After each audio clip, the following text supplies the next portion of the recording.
Situasi jangkitan COVID-19 di negara Brunei Darussalam. 150 kes baharu dicatatkan hari ini di negara Brunei Darussalam menjadikan jumlah keseluruhan kes 141,269. Yang berhormat Datuk Seri Setia Dr. Haji Awang Muhammad Isham bin Haji Jaafar, Menteri Kesihatan memaklumkan perkara itu semasa sidang media petang tadi di Dewan Al-Afiah Kementerian Kesihatan. Jumlah keseluruhan kes yang dilaporkan di negara Brunei Darussalam setakat ini ialah 141,269 kes. Statistik harian COVID-19 yang lain pula adalah seperti berikut. Terdapat 2 kes yang dikategorikan dalam kategori 5, yakni mereka yang memerlukan rawatan di unit rawatan intensif ataupun ICU. Manakala tidak ada kes sedang berada di kategori 4, yakni mereka yang memerlukan bantuan oksigen dan di bawah pemantauan rapi. Sebanyak 170 kes telah disahkan sembuh yang membawa jumlah kes yang sembuh kepada 140,052 kes. Jumlah kes aktif pula ialah sebanyak 999 kes, iaitu 26 kes sedang dirawat di hospital, manakala 973 kes sedang menjalani pengasingan diri di rumah. Dengan adanya program imunisasi kanak-kanak kebangsaan, negara Brunei Darussalam berjaya mencapai dan mengekalkan kadar liputan imunisasi kanak-kanak di tahap melebihi 95% liputan setiap tahun. Statistik kadar liputan imunisasi dalam kalangan kanak-kanak mencapai sasaran Matlamat Pembangunan Mampan 2030. Walau bagaimanapun, Kementerian Kesihatan masih terus akan berusaha menambah baik perkhidmatan yang sedia ada agar pencapaian ini dapat dikekalkan dan juga ditingkatkan. Perkara tersebut antara terkandung dalam Perutusan Menteri Kesihatan sempena Minggu Imunisasi Sedunia. Yang berhormat Datuk Seri Setia Dr. Haji Awang Muhammad Isham bin Haji Jaafar juga menyatakan antara impak kesihatan yang sangat ketara dari pemberian vaksin kepada anak-anak damit adalah ianya boleh mencegah penyakit, kecacatan dan kematian. Sementara itu, pemberian vaksin bagi mereka yang berisiko tinggi seperti penghidap penyakit-penyakit kronik, pengendali makanan dan pekerja-pekerja kesihatan dapat memberikan perlindungan dari penyakit-penyakit yang boleh mengancam nyawa yang lazimnya dihidapi semasa umur dewasa.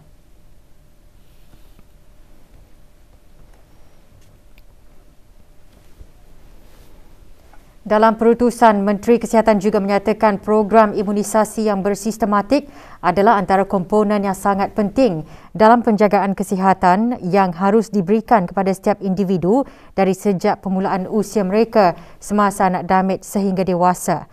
Negara Brunei Darussalam sangat beruntung kerana semua rakyat dan penduduk di negara ini dapat menerima perkhidmatan vaksin secara percuma daripada kerajaan ke bawah Duli Yang Maha Mulia Paduka Seri Baginda Sultan dan Yang di-Pertuan Negara Brunei Darussalam melalui Kementerian Kesihatan. Program imunisasi kanak-kanak kebangsaan adalah salah satu program yang disediakan di setiap klinik dan pusat kesihatan di negara ini. Semua itu adalah salah satu langkah ke hadapan dalam memperluaskan akses kepada imunisasi terutamanya kalangan anak-anak damit dan kanak-kanak di negara ini di samping untuk mencapai Matlamat Pembangunan Mampan 2030 dan liputan kesihatan sejagat.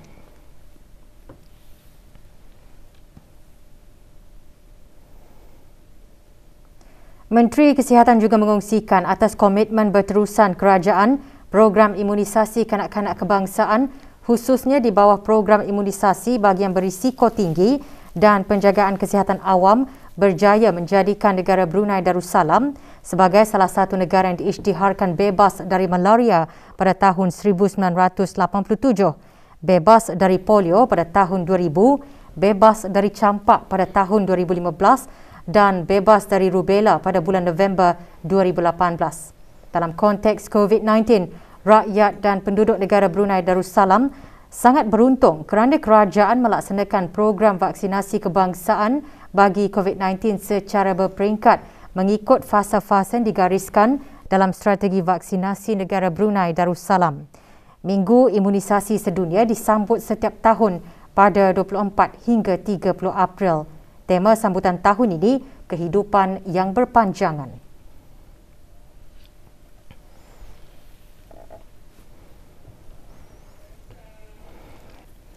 Majlis Ugama Islam Brunei MUIB pagi tadi menerima wang zakat daripada Takaful Brunei Keluarga TBK dan Stesen Minyak Koperasi Persatuan Tiba, Kotiba.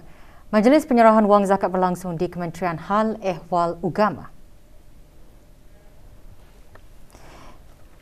Wang zakat berjumlah RM24,777.64 dari TBK diserahkan kepada Yang Berhormat Pihin Udana Khatib Datuk Paduka Seri Setia Ustaz Haji Awang Badarudin bin Pengarah Datuk Paduka Haji Awang Osman, Menteri Hal Ehwal Ugama selaku Yang di-Pertua MUIB. Manakala Stesen Minyak Kotiba menyerahkan RM65,624.21.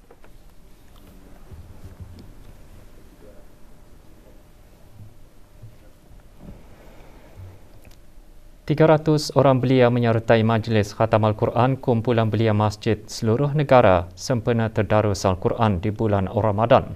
Majlis anjuran bersama Jabatan Hal Ehwal Masjid dan Ahli Jawatan Kuasa Takmir Masjid Al-Amirah Al-Hajah Mariam itu berlangsung petang tadi di Masjid Al-Amirah Al-Hajah Mariam, Kampung Jerudong. Hadir Yang Berhormat Pihin Udana Khatib Datuk Paduka Seri Setia Ustaz Haji Awang Badarudin bin Pengarah Datuk Paduka Haji Awang Osman, Menteri Hal Ehwal Ugama. Majlis diteruskan dengan tahlil bagi almarhum Duli Yang Teramat Mulia Paduka Seri Pengiran Muda Haji Abdul Azim.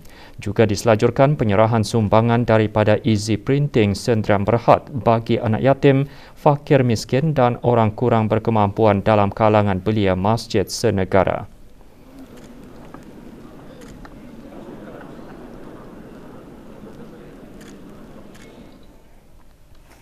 Juga mengadakan Majlis Khatam Al-Quran, Kementerian Pengangkutan dan Infokomunikasi dan jabatan-jabatan serta agensi-agensi pihak berkuasa di bawahnya. Majlis berlangsung petang tadi di Surau Lapangan Terbang Antarabangsa Brunei, Brakas. Hadir Yang Berhormat Datuk Seri Setia Awang Abdul Muttalib bin Pihin Orang Kaya Seri Setia Datuk Paduka Haji Awang Muhammad Yusof, Menteri Pengangkutan dan Infokomunikasi. Majlis dikelolakan oleh Jabatan Penerbangan Awam merupakan salah satu acara keagamaan tahunan Kementerian Pengangkutan dan Infokomunikasi dan jabatan-jabatan serta pihak-pihak berkuasa di bawahnya.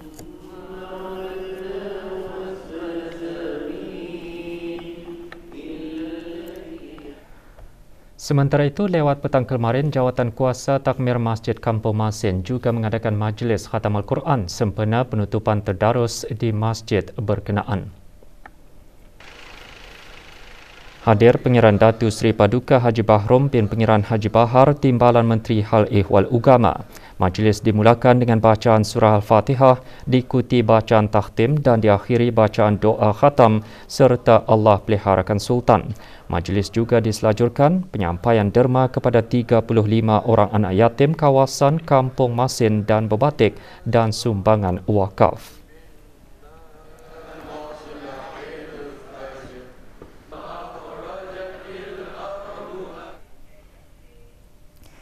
Empat orang anak yatim dan 18 kaki tangan Kementerian Pertahanan menerima sumbangan derma daripada Kementerian Pertahanan. Majlis berlangsung di Surau Ad-Difaq, Bolkiah Garrison pagi tadi. Sumbangan disampaikan oleh Yang Berhormat Pihin Datuk Lala Raja Major Jeneral Besara Datuk Paduka Seri Haji Awang Halbi bin Haji Muhammad Yusof, Menteri Pertahanan kedua. Majlis bermula dengan bacaan zikir diikuti bacaan surah Yasin dan tahlil beramai-ramai. Majlis Kebajikan Tahunan pada bulan Ramadan ini dihasrat akan meringankan beban perbelanjaan para penerima dan sebagai persediaan menyambut Hari Raya Aidilfitri yang bakal menjelang.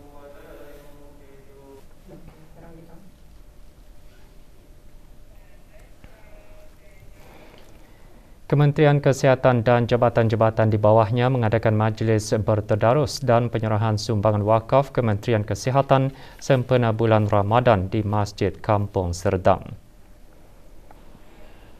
Majlis dimulakan dengan bacaan surah Al-Fatihah dipimpin oleh Yang Berhormat Datu Seri Setia Dr. Haji Muhammad Isham bin Haji Jaafar, Menteri Kesihatan. Diikuti dengan penyerahan wakaf berupa waterjet, komputer riba dan pencetak kepada pegawai Hal Ehwal Masjid berkenaan.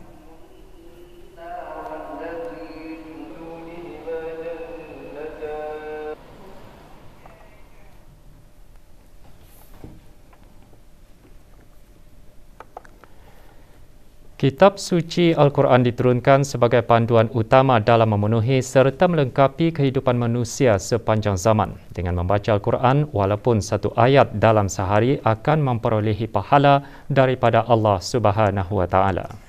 Perkara tersebut antara terkandung dalam ceramah sempena sambutan nuzul Al-Quran dan penyampaian sumbangan derma sempena Hari Raya Aidilfitri bagi Jabatan Perdana Menteri dan jabatan-jabatan di bawahnya. Majlis berlangsung petang tadi di Dewan Bankuet Jabatan Perdana Menteri. Hadir Yang Berhormat Datuk Seri Setia Haji Awang Abdul Mukti bin Haji Muhammad Daud Menteri di Jabatan Perdana Menteri dan Yang Berhormat Datuk Seri Setia Dr. Awang Haji Muhammad Amin Liu bin Abdullah Menteri di Jabatan Perdana Menteri dan Menteri Keuangan dan Ekonomi kedua.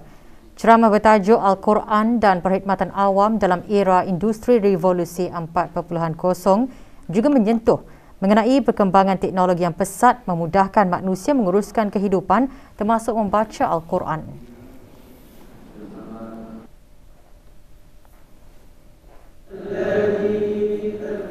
Majlis diteruskan dengan bacaan selawat tafrijiyah dan penyerahan sumbangan kepada 37 kaki tangan di jabatan berkenaan. Majlis dikelolakan oleh Bahagian Perkhidmatan Awam, Kesejahteraan Antarabangsa dan Media, Jabatan Perdana Menteri dengan kerjasama Jabatan Perkhidmatan Pengurusan.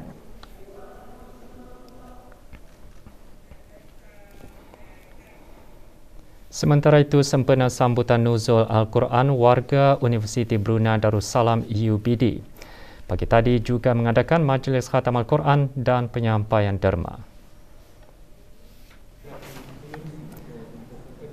Hadir Dr. Awang Hazri bin Haji Kifli, Naib Chancellor UBD. Majlis merupakan acara keagamaan tahunan anjuran bahagian hal ehwal pelajar UBD bersama Unit Kerohanian dan Khidmat Masyarakat dan Persatuan Mahasiswa-Mahasiswi UBD yang bertujuan menyokong dan menggalakkan pembacaan Al-Quran bagi sama-sama menghayati pembentukan negara zikir.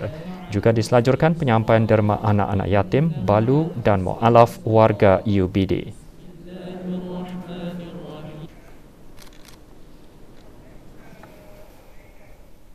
Para ahli Persatuan Semata Brunei kemarin mengadakan majlis berbuka puasa di salah sebuah hotel di Bandar Seri Begawan. Hadir Yang Berhormat Major Jeneral Bersara Datuk Paduka Seri Awang Haji Aminuddin Ehsan bin Pihin Orang Kaya Saiful Molok Datuk Seri Paduka Haji Abidin Menteri Kebudayaan Belia dan Sukan. Juga diadakan penyampaian sumbangan kepada ahli persatuan berkenaan dan sumbangan bernilai RM10,000 bagi persatuan tersebut. Juga hadir Tuan Yang Terutama Alok Amitabh Dimri, Pesuruhjaya Tinggi India ke negara Brunei Darussalam.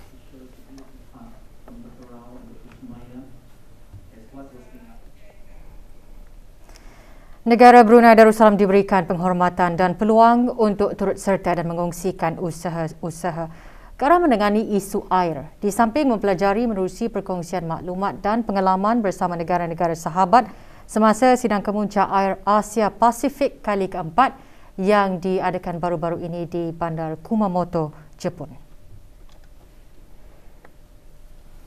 Sidang kemuncak bermula dengan upacara pembukaan rasmi dan mesyuarat peringkat kemuncak dirasmikan oleh Kebawah Duli Yang Maha Mulia Maharaja Naruhito. Dalam ucap pertama, baginda meluahkan keprihatinan serta visi kerajaan Jepun dalam membina masyarakat yang berdaya tahan menerusi tindakan terhadap isu air serta sumbangan yang dapat diberikan oleh rantau Asia Pasifik khususnya kerajaan Jepun dalam menerajui dunia menghadapi cabaran-cabaran berkaitan air. Juga berucap Perdana Menteri Jepun dan Setiausaha Agung Pertubuhan Bangsa-Bangsa Bersatu dengan penekanan kepentingan air bagi pembangunan mampan serta ketahanan di masa hadapan. Majlis pembukaan dan mesyuarat peringkat kemuncak berakhir dengan perakuan semua ahli terhadap deklarasi Kumamoto yang antara lainnya menekankan komitmen setiap ahli dalam melaksanakan transformasi kepada masyarakat berorientasikan kualiti yang resilient, berdaya tahan dan inklusif serta mengambil kira pelaburan kepada perkembangan urus tadbir, menutup jurang keuangan atau pembiayaan. Acara 2 hari itu dihadiri jemaah ketua negara ahli, kerajaan, menteri serta pegawai kerajaan peringkat tinggi serantau, ketua-ketua pertubuhan bangsa-bangsa bersatu dan organisasi antarabangsa, institusi penyelidikan, NGO, para pakar dan pengamal berkaitan.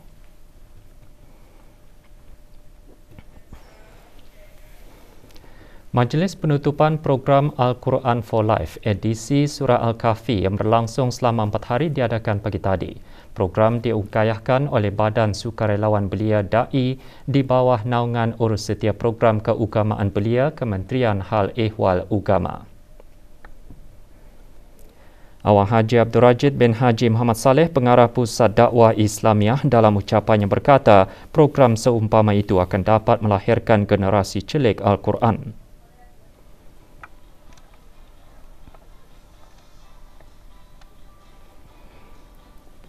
42 orang peserta termasuk pemudacara dan penceramah jemputan menerima sijil masing-masing. Program Al-Quran for Life edisi Surah Al-Kahfi disertai oleh orang awam, khususnya belia berumur 17 hingga 25 tahun yang berminat untuk mendalami ilmu pengetahuan Al-Quran di bulan Ramadan.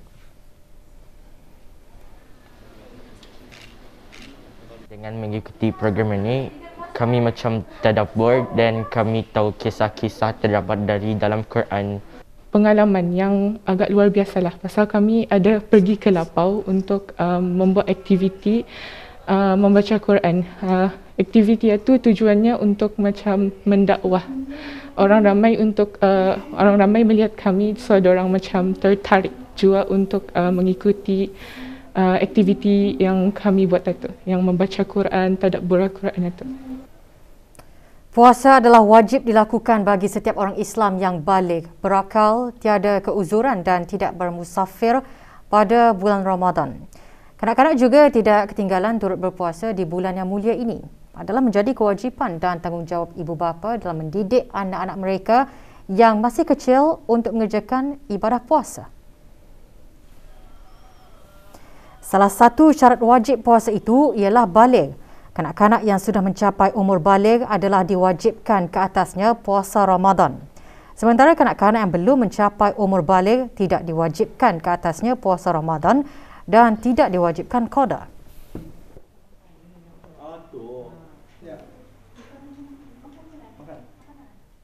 Ia ada dikategorikan mumayyiz dengan tidak mumayyiz. Jadi mumayyiz itu kanak-kanak yang dapat membezakan antara baik dan buruknya perkara tersebut. Manakala orang yang tidak mumayyiz, mereka ini yang tidak dapat membezakan antara baik dan buruknya. Dalam kata ni mendidik kanak-kanak itu, kata ni bagilah untuk ia puasa setengah hari dulu. Jadi dalam untuk setengah hari ni memanglah ada pahalanya tu. Peranan ibu bapa sangat penting dalam menanamkan amalan mulia ini dalam diri anak-anak. Kerana pendidikan awal yang sempurna dan seimbang dapat membentuk jati diri yang mantap dan seterusnya akan mewujudkan sebuah keluarga Islam yang harmoni dan diberkati oleh Allah Subhanahu wa taala.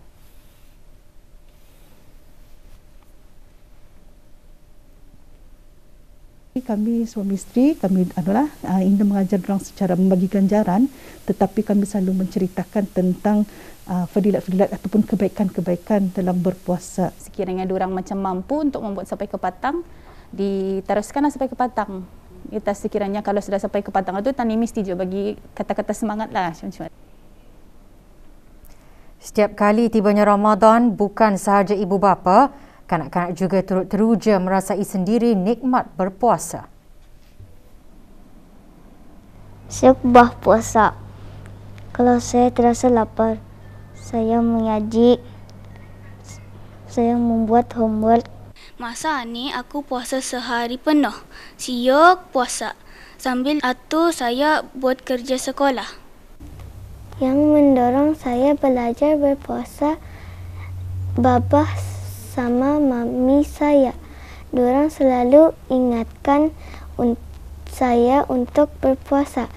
Pengalaman berpuasa siok, tapi ada juga cabaran, macam bangun sahur waktu subuh atau sama lapar. Saya cuba hilangkan rasa lapar dengan melakukan aktiviti seperti membaca buku, mengulang kaji pelajaran.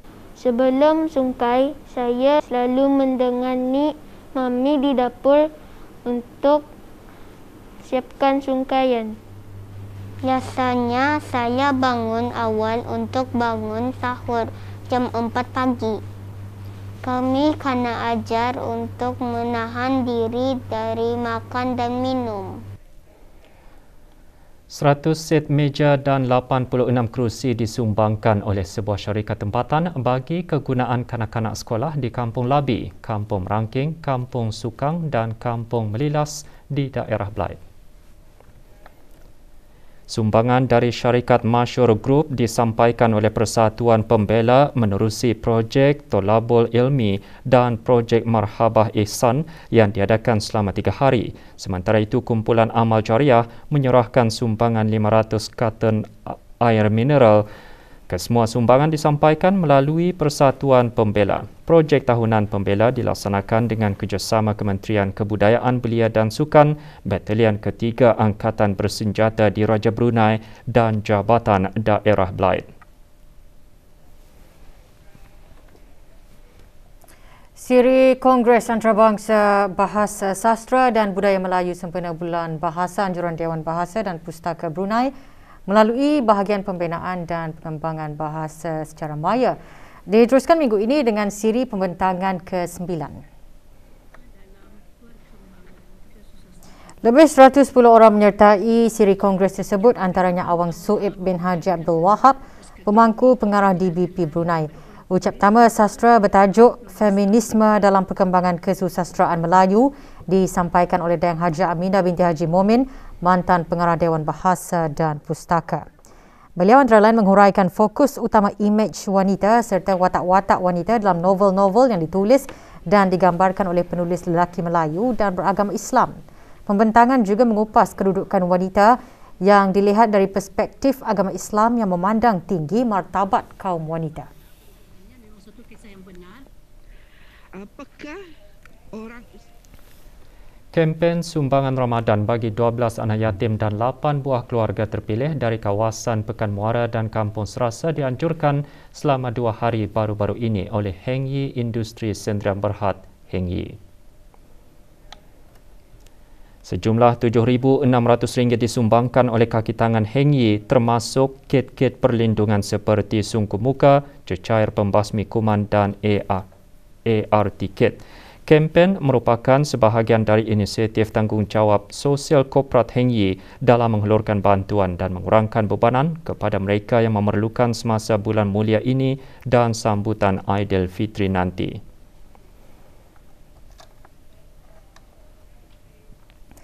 Borang pendaftaran untuk melanjutkan pelajaran ke Sekolah Menengah Arab Laki-Laki Hassanal Bolkiah Smalhab dibuka selama 2 hari sehingga esok.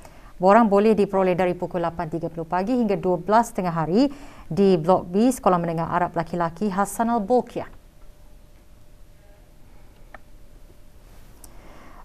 Untuk pelajar lepasan Sekolah Arab Sultan Haji Hassanal Bolkiah dan Mahat Islam Brunei, dapatkan borang di bilik 1 Galeri Smalhab. Sementara pelajar lepasan Sekolah Ugama Arab Menengah Perempuan Raja Isteri, Pengiran Anak Haja Saleha dan Institut Tahfiz Al-Quran Sultan Haji Hassanal Bolkiah boleh mendapatkannya di bilik 2 berdekatan Galeri Smalhab.